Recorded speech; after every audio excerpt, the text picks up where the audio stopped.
চাঁদপুর রাজ্যের হৃদয়স্থলে রাজপ্রাসাদে এক অপ্রত্যাশিত দিন। রাজা আচমকা বুকে ব্যথা করে মাটিতে লুটিয়ে পড়লেন। আমার আমার কাজ শেষ। রাজ্যকে সুরক্ষায় রেখো। রাজার রক্তপাত। ডাক্তার, সরল সেবা পাঠাও। কিন্তু ভাগ্য সেদিন রাজ্যের পক্ষে হাসল না। রাজা পরলোকগামী হলেন। আজ থেকে আমার পুত্র অরিজিতই হবে চাঁদপুরের নতুন রাজা। আমি ঘোষণা করিতেছি, অরিজিৎ, তুমি আমাদের রাজ্যের সিংহাসনে বসবে। জয় হোক রাজপুত্র অরিজিতের। আমরা তোমার সাথে আছি মহারানী। আমি কি? আমি তো ছোট, কিন্তু আমি চেষ্টা করব মা।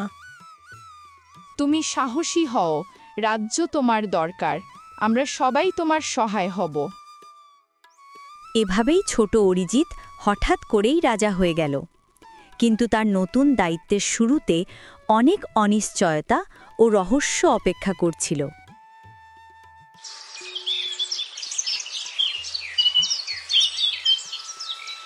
সময় বয়ে গেল।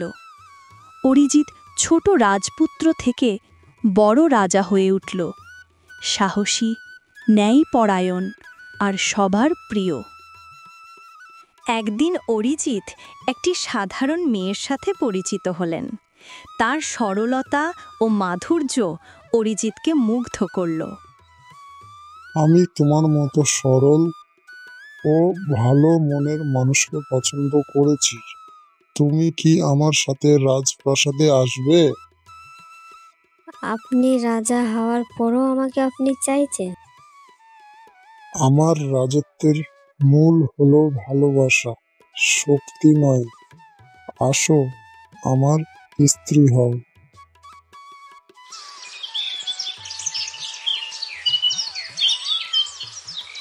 কিন্তু যখন রানী অরিজিতের মা এই খবর পেলেন, তিনি রুষ্ট হয়ে পড়লেন। কি? আমার রাজপুত্র কি এই গরিব মেয়েকে রাজপ্রাসাদে আনবে? এ মানায় না, একেবারেই মানায় না। মহারানী, কিন্তু তিনি নিজেই রাজা। আপনার সন্তানের সুখই তার সিদ্ধান্ত। মা, আমি আপনাকে সম্মান করি, কিন্তু আমার হৃদয় আমাকে নিজের পথ দেখাচ্ছে। আমি শুধু সেই মেয়েটিকে রাজপ্রাসাদে নিয়ে আসব।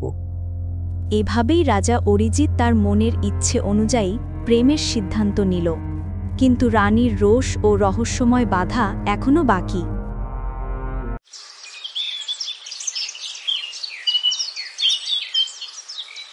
বিয়ে সম্পন্ন হল।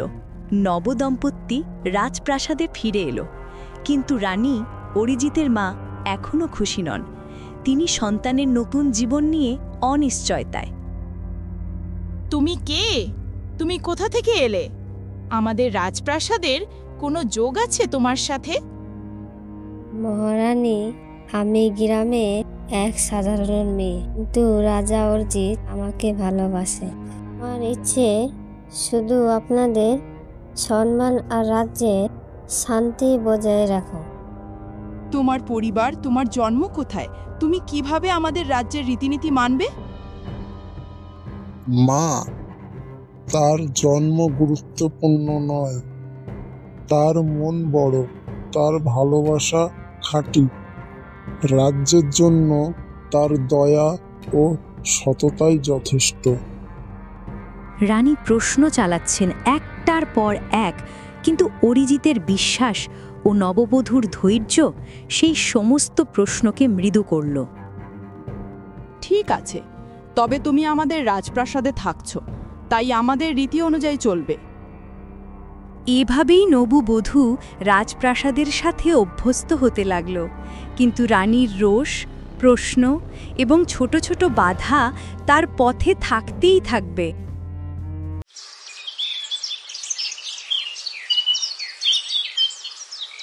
নববধূকে রাজপ্রাসাদে আনার পরও রানী সন্তুষ্ট নন।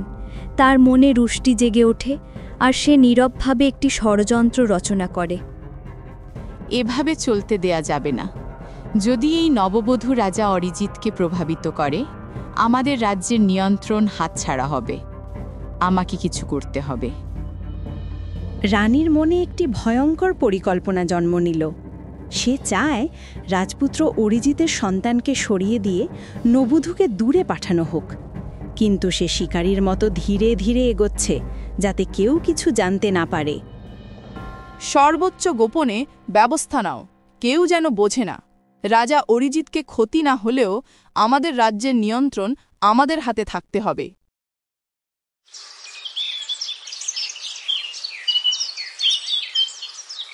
এভাবেই রানীর ষড়যন্ত্র শুরু হলো। রাজপ্রাসাদের শান্ত পরিবেশের আড়ালে রহস্যময় বিপদ অপেক্ষা করছে।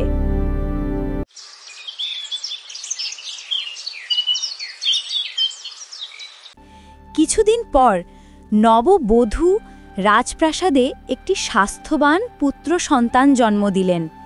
রাজপ্রাসাদে খুশির বাতাস বইতে শুরু করল। কিন্তু আনন্দ দীর্ঘস্থায়ী হল না। রানী, যিনি এখনও নববধূকে মেনে নিতে পারেননি, তার মনোভাব পরিবর্তন করে ভয়ঙ্কর পরিকল্পনা তৈরি করলেন। এইবার তার সন্তানও আমাদের রাজ্যের নিয়ন্ত্রণকে হুমকির মুখে ফেলতে পারে। আমি বাধ্য হলাম আরও কঠিন ব্যবস্থা নিতে। এই শিশু আমাকে বাধ্য করবে না। তাকে দূরে কোথাও নিয়ে যাও এবং নিশ্চয় মৃত্যু নিশ্চিত করো, কেউ যেন জানতে না পারে। মহারানী, কিন্তু এটি অত্যন্ত গুরুতর।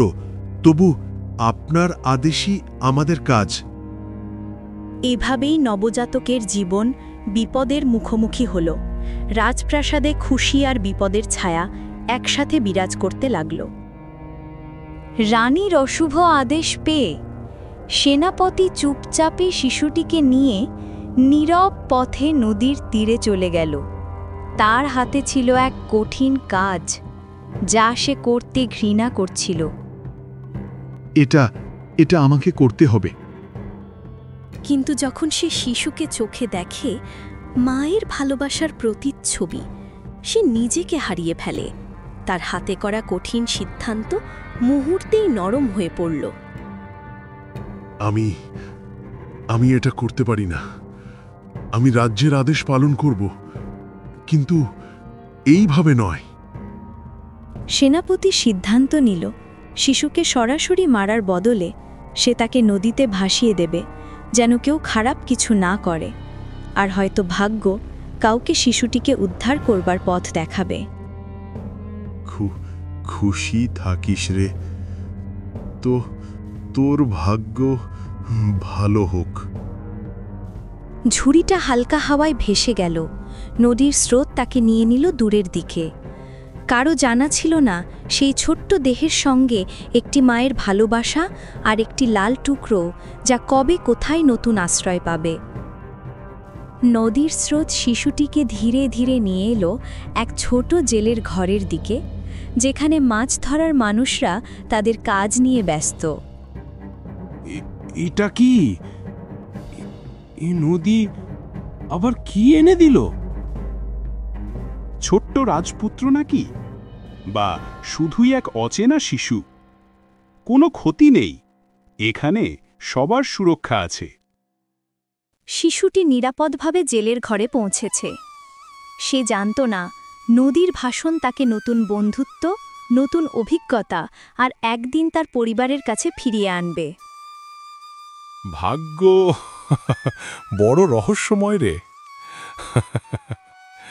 এই শিশু আমাদের সাথেই থাকুক, যতক্ষণ না তার আসল পরিবার খুঁজে পায়। দেখো মেঘনা, নদী আবার কি নিয়ে এসেছে? এটা কে? এত ছোট হরিশ কোথা থেকে এলো?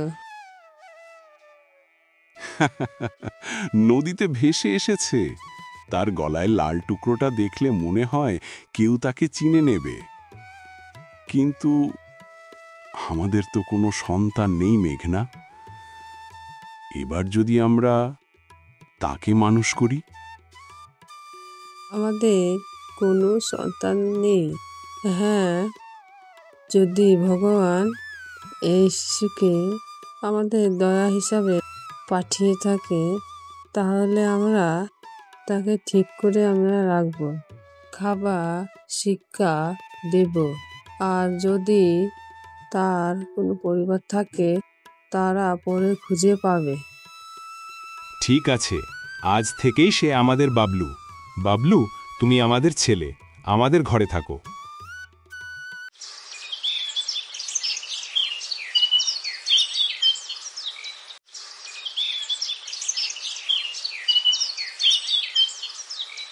বাবলু, নৌকায় থাকলে ধীর হও, জাল খোঁজো, শান্তি রাখবে। আমি দেখতে চাই কেমন মাছ আসে। এক রাতে নদী এক রাজপুত্রকে ভাসিয়ে আনলো। সে ছিল খুবই সাহসী। আমি একদিন বড় হব আর সবাইকে সাহায্য করব।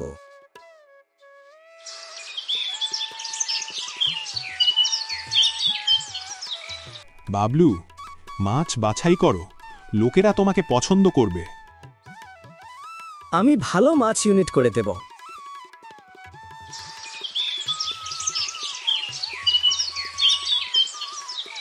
হরিশ কাকু, আমি যখন বড় হব, আমি সবাইকে সঠিক পথ দেখাবো। নদী আমাদের বন্ধু। সঠিক বলছো, তোমার হৃদয়ই তোমাকে বড় করবে।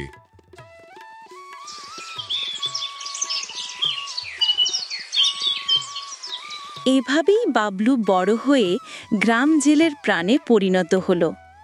একদিকে সে শিখল মাছ ধরা, অন্যদিকে শিখল মানুষের প্রতি সহানুভূতি ও ন্যায়বোধ। জেলদার হরিশ ও মেঘনার মমতা তার জীবনের মূল শক্তি হয়ে উঠল। আমি শুধু এই ঘরকে ভালোবাসি, এটাই আমার সবকিছু। কিন্তু আমার মনের মধ্যে একটা জিজ্ঞাসা আছে, আমার জন্ম কোথায়?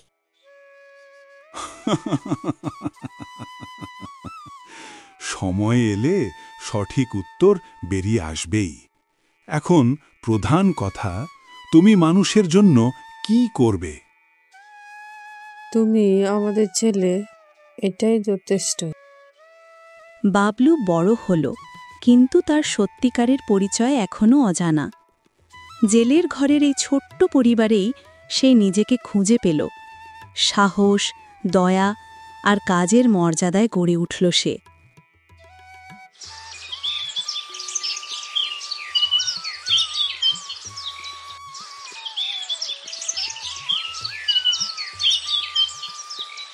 বহু বছর কেটেছে। রাজত্বের ভার সযত্নে না পড়ে অরিজিৎ মাঝে মাঝে নিজের মনকে খুঁজে বেড়াতেন। একদিন তিনি একলা হাঁটছিলেন জঙ্গলের পথে। তার হৃদয়ে এমন একটি শূন্যতা, যে শূন্যতা কোনো শোনাতে পারে না। কতদিন গেল, কত স্মৃতি হারিয়েছে। মনে হয় যেন হৃদয়ের এক কোণে কিছুই নেই। বৎস, কেন এলে তুমি একা? তোমার মুখে এক মৃদু বিষাদের ছায়া। বলো, কি কষ্ট তোমার হৃদয়ে? আমার মনে একটা শূন্যতা আছে। আমি আমার পরিবারের সুখে নই। অনেক কিছুর বিজয় পেলেও মনে শান্তি নেই। আমার হারানো একটি কথা, আমার সন্তানের কথা, আমি আজও সেটাই খুঁজছি। বৎস, যদি আজও আমি তোমাকে সত্য কথা বলি, তুমি কি সত্যি সুখী হতে পারবে? আমি তোমার চোখে গভীর এক নিঃসঙ্গতা দেখতে পাচ্ছি। আমি তোমাকে এক দৃশ্য দেখাবো, সত্য যে বহুদিন ধরে লুকোনো ছিল।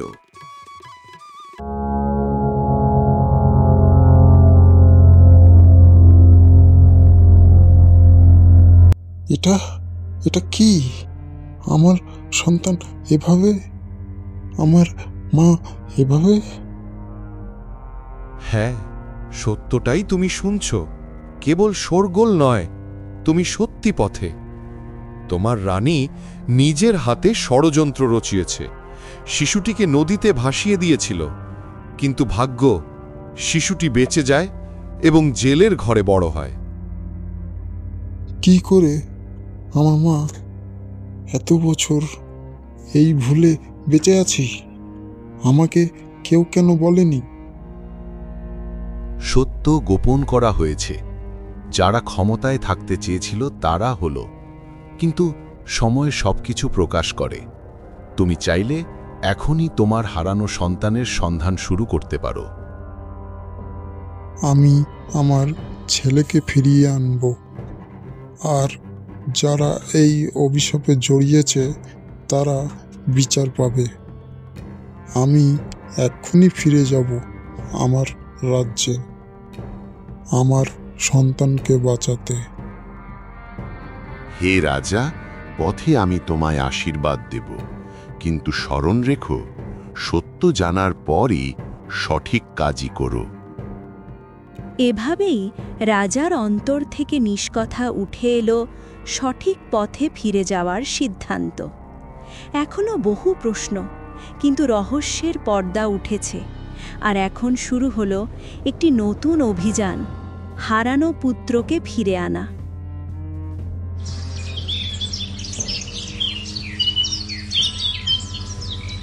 সত্য প্রকাশের পর রাজার মনে জেগে উঠল এক অদম্য সংকল্প, হারানো পুত্রকে ফিরে আনা।